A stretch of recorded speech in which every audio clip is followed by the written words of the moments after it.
వైకాపా సైతం అభ్యర్థుల ఖరారుపై దృష్టి సారించింది.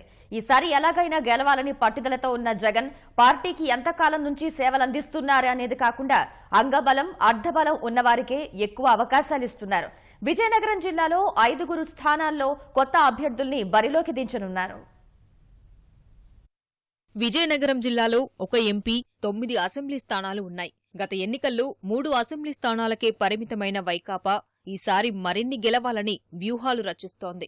ఈసారి జిల్లాలో సగానికి పైగా స్థానాల్లో కొత్త అభ్యర్థులను రంగంలోకి దించుతోంది. కురుపాం ఎమ్మెల్యే పుష్పశ్రీవాణి, సాలూరు ఎమ్మెల్యే రాజన్న దొరను మళ్లీ అదే స్థానాల నుంచి బరిలో నిలపాలని జగన్ నిర్ణయించారు. గత ఎన్నికల్లో బొబ్బిలిలో వైకాపా నుంచి గెలిచిన సుజయ్ కృష్ణ రంగారావు తెలుగుదేశంలో చేరడంతో ఈసారి సంబంగి వెంకట చినఅప్పలనాయుడును వైకాపా ముందుకు తెచ్చింది. పార్వతీపురం నుంచి గత ఎన్నికల్లో ఓడిన ప్రసన్నకుమార్ మళ్లీ టికెట్ కోసం ప్రయత్నిస్తున్నప్పటికీ కాంగ్రెస్ నుంచి వైకాపాలో చేరిన జోగారావు వైపు జగన్ మొగ్గు చూపుతున్నట్లు తెలుస్తోంది. 2014లో చీపురుపల్లి నుంచి కాంగ్రెస్ తరపున పోటీ చేసి ఓడిన బొత్స సత్యనారాయణ తిరిగి అదే స్థానంలో వైకాపా తరపున బరిలో నిలవబోతున్నారు. గత ఎన్నికల్లో చీపురుపల్లి నుంచి వైకాపా తరపున పోటీ చేసిన బెల్లాని చంద్రశేఖర్ ప్రస్తుతం విజయనగరం లోక్సభ నియోజకవర్గ సమన్వయకర్తగా కొనసాగుతున్నారు.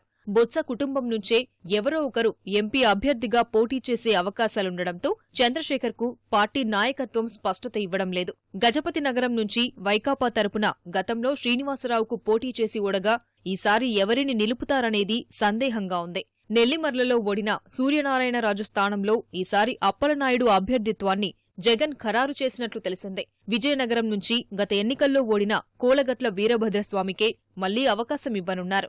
శృంగవరపుకోట నుంచి గత ఎన్నికల్లో జగన్నాథం పోటీ చేసి ఓడగా ఈసారి టికెట్ ఎవరికి దక్కుతుందనేది సందేహంగా ఉంది. అర్ధబలం, జనబలం ఉన్న ఇతర పార్టీ నేతలకు గాలం వేస్తున్న వైకాపా కొత్తగా ఎవరూ చేరకపోతే ఇప్పుడున్న అభ్యర్థులనే బరిలో దించనుంది.